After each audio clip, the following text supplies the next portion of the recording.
bagong accommodation. Lumipat na po ako. Ayan, medyo sinisipon tayo. Ito yung building natin. Yan, ayan yung building natin. Diyan ako nakatira ngayon. Ito po ay located sa Al Riga.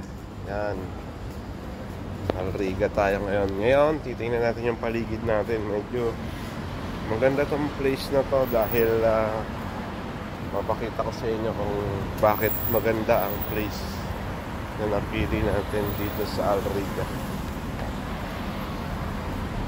Yan. Baka tayo matagasaan. Kaka-vlog.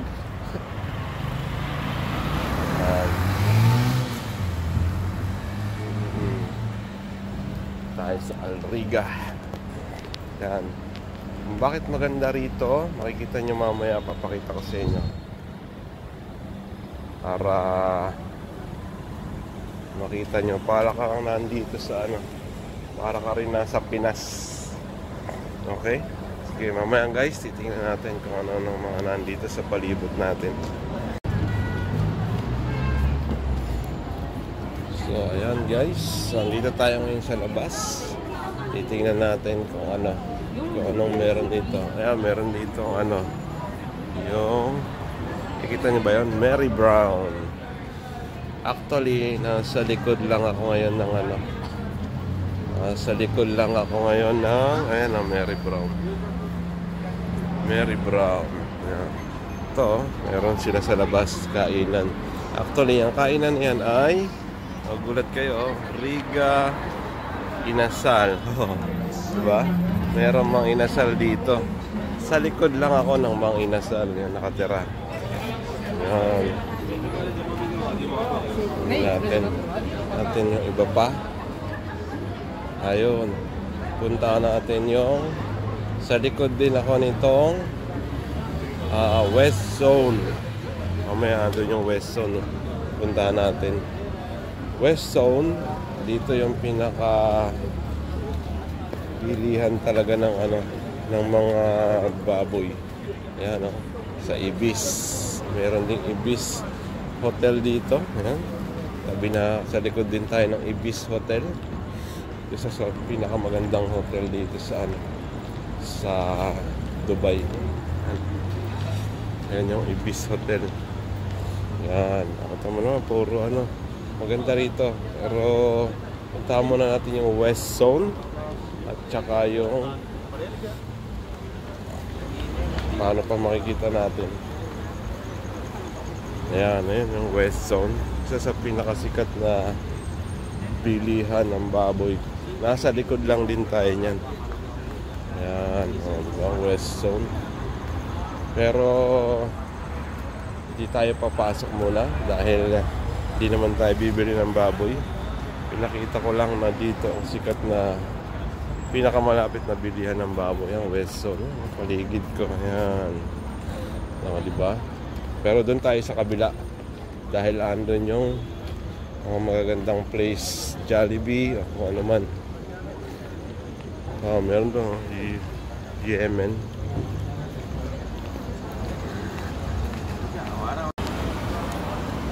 So ayan, ito. So guys, ayan sa labas lang din natin yung Hardee's. Ayan Saka yung KFC. Ayan. KFC sa labas lang din natin. So sa likod lang tayo ng KFC. Ito. Kaya maganda yung place natin. KFC. Ayan. Dito ako sa Al Riga. Mamaya, pupuntahan natin. Meron tayong makikita doong night market. Marami dito ay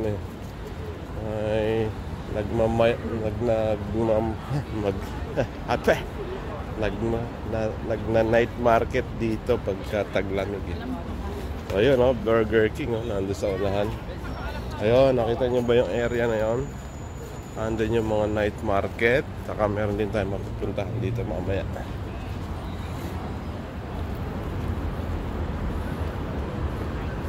Ayan, Burger King. Malapit lang dito tayo sa Burger King.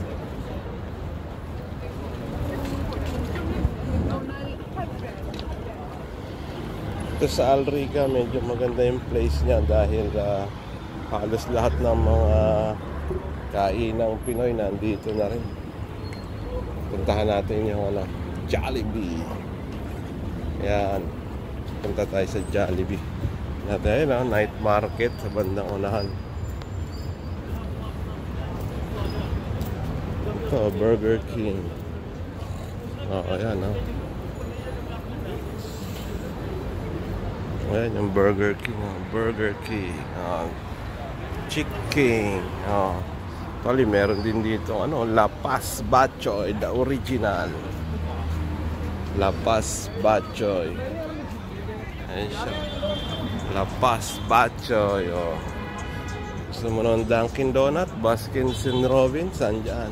Lapit lang dito, marami tayong makikita mga dito. Kainan.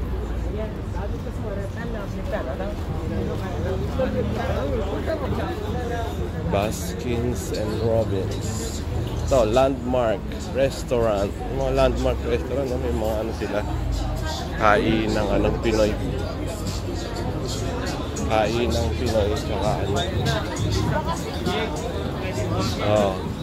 Cherry Kid. Bilihan ng mga mababang presyo. Yan.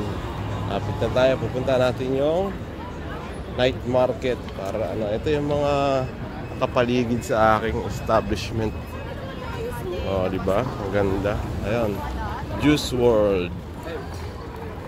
Ayun, may night market doon, Punta natin ang night market.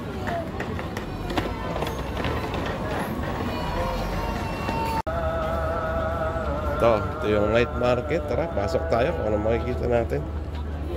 Bukan natin bumili dito sa night market. Great deals. Nagkainan din pala dito. Night market. Pagka ayan, may mga kainan. Ito lang kaya ako kumain. Meron pala dito kainan. Ganda. 15 lang yung ayan, kainan dito sa night market.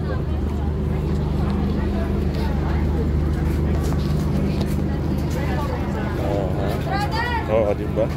Mga kainan. Dito na lang pala kakain ng dinner.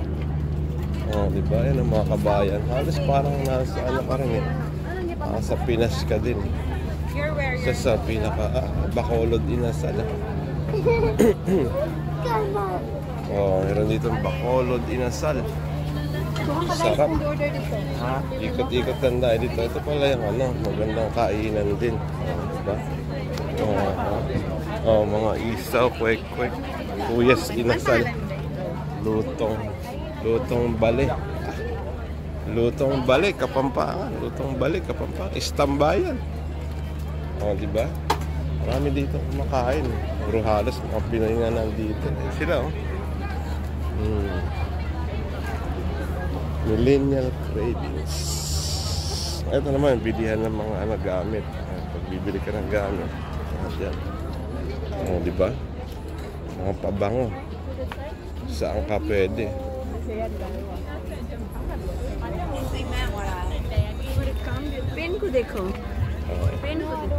Ito yung isa sa mga nasa lang natin, kapaligid sa ating accommodation. Bags, wallet, laruan. Mamaya kakain tayo. Saan natin matipuhang kumain. Makapag-dinner. Mga sunglass. Damit. Pwede ka rin muna ng damit. Mga Pinoy din nagbibenta. Mga Andes. Great deals. Okay? Ayan. Okay guys. Ito na. Nakapili na ako. Dito ako kakain sa FB. FB siya. Facebook hindi. Millennial Bites. Millennial Bites yung ganda. Order na po kayo, sir. Order na lang kayo. Tapos ito yung pinili ko. Rice sisig lumpia with veg. Tapos nag-add na lang ako ng egg tsaka water. So yun, dito tayo kakain sa kanya. Ito yung napili natin. Kasama na siya sa vlog ko. Ayan, sana maka-order kayo dito. Sarap naman yung pagkain nila sir. Parang ano pa nga eh. Korean style pa yung ano. Oh, ayan oh, may nag-order. Korean style pa yung serving. Marami ring rice. Marami ring pagkain dito eh. Oh, ayan sila oh. Guys, yan oh. Tayo sa kainan. Marami. Kaso ito lang yung napili ko kasi gutom na rin ako eh. So, ayan guys, andito yung kainan, tsaka yung night market. Yung Pinoy din na kainan dito, ang sarap. Sige guys, kain muna ako, tikman natin yung ano niya. So, ano yung pagkain niya, kung masarap ba. Okay, so hello guys, welcome again. Andito tayo, kakain na naman tayo. Hindi napili ko dun sa FB, Millennial Bites. Ayan, masarap kaya ito, tingnan natin. Andito lang to sa area ko. Para at least ito yung napili ko, yan. Ano to? Sisig, egg, gulay, tsaka lumpia. Yung lumpia niya pala medyo maliliit. So, titikman natin yung ano ng FB Millennial Bites para malaman natin kung ano ba siya. Flop or pop? Pop or flop? O yun, para malaman natin. Ayan.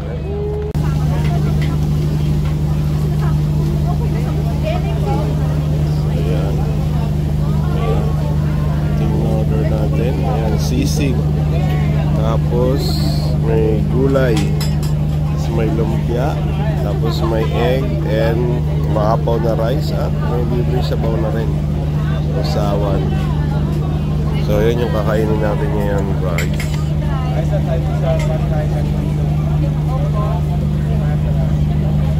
Natin kung masarap pa siya.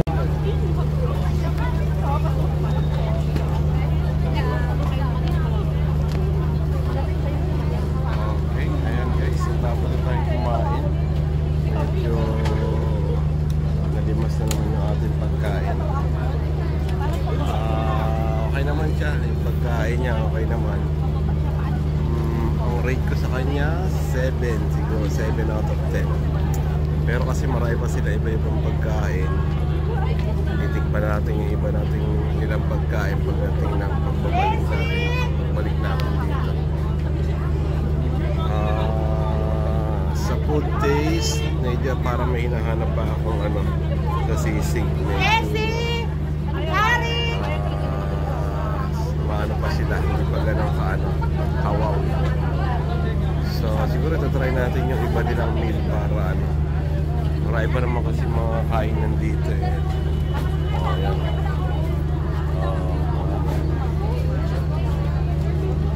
So yun guys, masarap siya. Pwede nyo puntahan dito. Millennial Bites, FB. Pagka ano, punta kayo dito sa Alriga. Ang nakain ko 20 dirhams with drinks. So see you guys. Mamaya pupunta naman tayo dun sa mga bilihan ng gamit. Dibot muna tayo dito sa night market. Okay, thank you guys. O yan guys, tapos na tayo kumain dito sa night market. Ayan yung night market. Dito sa night market. Punta naman tayo dun sa bibilihan natin ng gamit. Wala kong bumili ng gamit. Sa pinakamurang bilihan ng gamit, pupuntahan natin dito sa Alriga. Ito yung mga nakapaligid sa akin sa Alriga. Yan, night market. Nasa loob tayo ng ngayon, night market. Ganda oh. Balloon. Nagawa niya na yung balloon. So ayan guys, ito yung kagandahan dito sa Riga.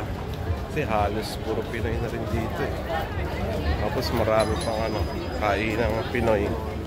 Tulad ng Jollibee. Doon sa bandar may Chowking nga eh. Ayun doon mas malaking doon area ng night market. Pero hindi na natin pupuntahan dahil maganda rin yung kaso medyo gabi na eh. Maaga pa ako bukas. So puntahan muna natin yung Puntahan na muna natin yung bibilhan natin ng gamit. Dito para makita mo naman sa kaliwa. Para makita nyo. Yung bilihan ng gamit. Actually, day to day dapat tayo pupunta pero mas malapit sa atin kasi yung Delta. Yun yung pangalan ng store na saan pwede ka mamili ng mga murang gamit. Para rin siyang Lulu. Kung nasa Kuwait ka o Qatar, kapareho niya Lulu. Kaya pagka hindi mo naman alam kung saan ka Okay. So guys, maya pabalik tayo doon dahil banda doon naman sa kabila yung ito yung area ko kaya medyo swertehan ko dito ako napunta. Mga Pinoy din ang makikita mo kaysa sa mga Indiano at saka lahi. At least para kang napipil mo at home, hindi ka ma-homesick or ma-stress dahil hindi mo naman alam na yung lugar. So ayan guys, dito tayo. Babalik tayo ulit doon sa natin Delta.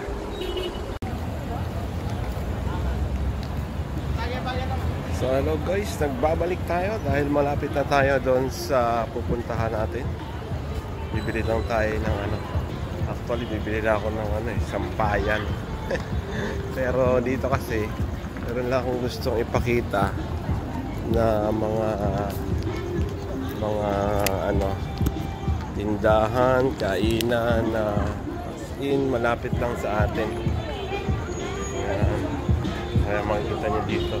Ito, yung Chinese food, Chinese restaurant, Kanaan Chinese food. Kumain tayo. So ayan, meron din dito mga kainan sa labas. Sana yung isa. Dito sa all day dining. Sa all day dining, masarap yung meron din sila ng chicken. All day dining yan. So all day dining, masarap yung biryani nila. So may rin dito, Subway. So halos lahat nandito na kasi nasa nasa tabing tabing kalsado din. Ayan.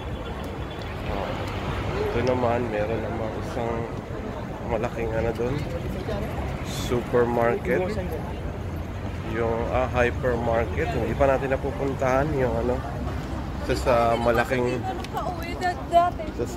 hypermarket yung Madina Hypermarket yun.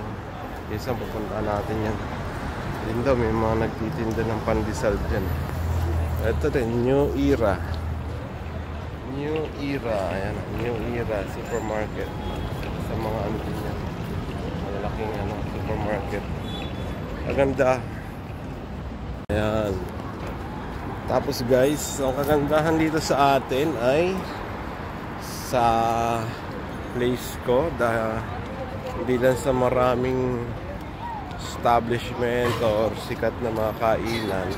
Sa nagpaganda dito ay yung malapit lang sa Alriga Metro Station. Ayan, Alriga. Ayan yung Metro Station entrance. Tapos yung pupuntahan natin ay yung Delta, katabi lang niya. Delta Center. Diyan tayo bibili ng Diyan tayo bibili. Alriga, ito. Kung saan mo gustong pumunta, madali na kasi Metro Station na yan. Pag i-vlog ko rin yung sa loob ng Metro Station. So ito, papasok tayo ngayon dito sa Delta Center. Bibili tayo ng sampayan. Yung isa sa mga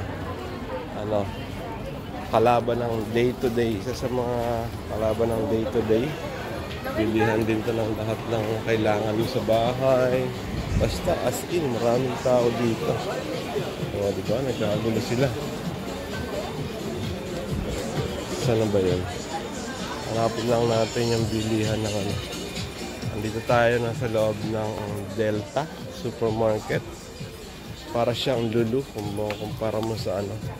Kumpara mo sa Kuwait at Qatar. Ayan, Lulu. Hinahanap ko lang yung ano eh. Sampayan na maramihan. Yan tayo. Hinahanap natin yung sampayan na maramihan. Yan yung bibili natin dito. Kasi nakalimutan kong bilhin. Walang sampayan yung mga brief ko tsaka ano. Brief ko tsaka medyas. Para madaling isampay. One time sampayan. Saan ba dito yun?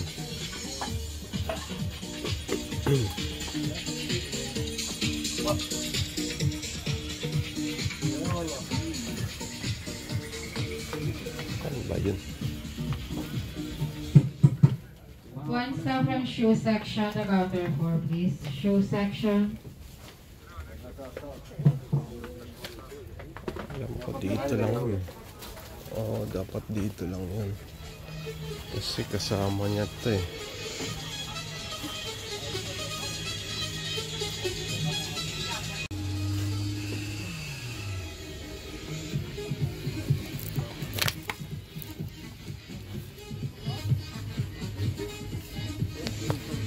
Ayun, nakita rin kita. Ito lang pala siya. So yun, yun ang bibili natin. Ito. Ito. Ito yung bibili natin ito. Yan. Ito. Ito. Presyo niya 10.99 dirhams. So ito yung hinahanap natin, yung maraming ano, maraming clip. Pwede na siguro to. Pwede na siguro to. Tapos yung pang ano. Yan, isa pa yung pang hook. Hook balahap. Yan itong mga hook na to. 3.99. Pero parang masyado siyang marami. Pag makonti lang 3.99 din. Madaya naman to. 6 lang siya. 3.99 din. Low ako ano.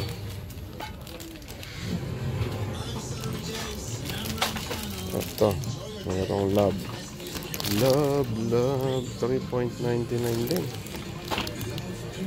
Labang ano? Ito na, smiling. Ay, maramihan siya.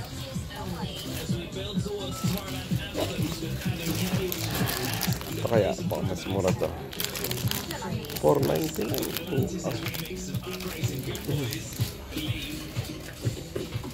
Haba na lang mga pila sa cashier eh. Haba na lang pila sa cashier. Patay. Kasi guys, mamaya na.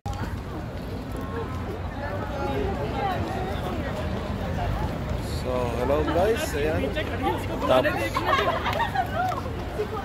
Tapos na tayong ano, bumili.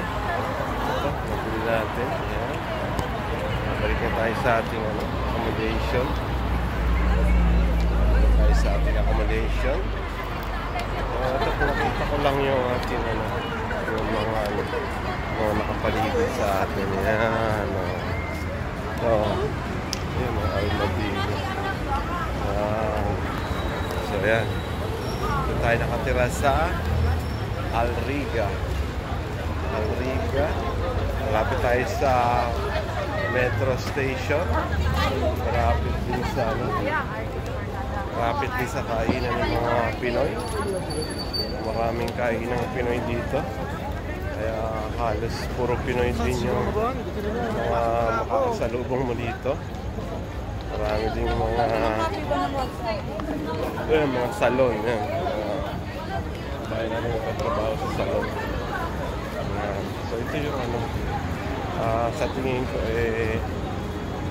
mas magandang place. Mas maganda pa dun sa place na nauna kong binlog dun sa una nating pagdating.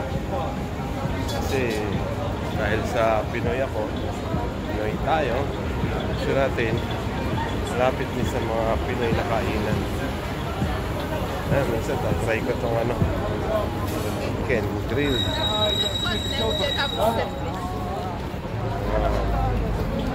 So sige guys, salamat sa panonood at sana'y subscribe kayo sa aking YouTube channel. This is just for fun and for entertainment. Thank you guys and see you sa aking next vlog. Bye!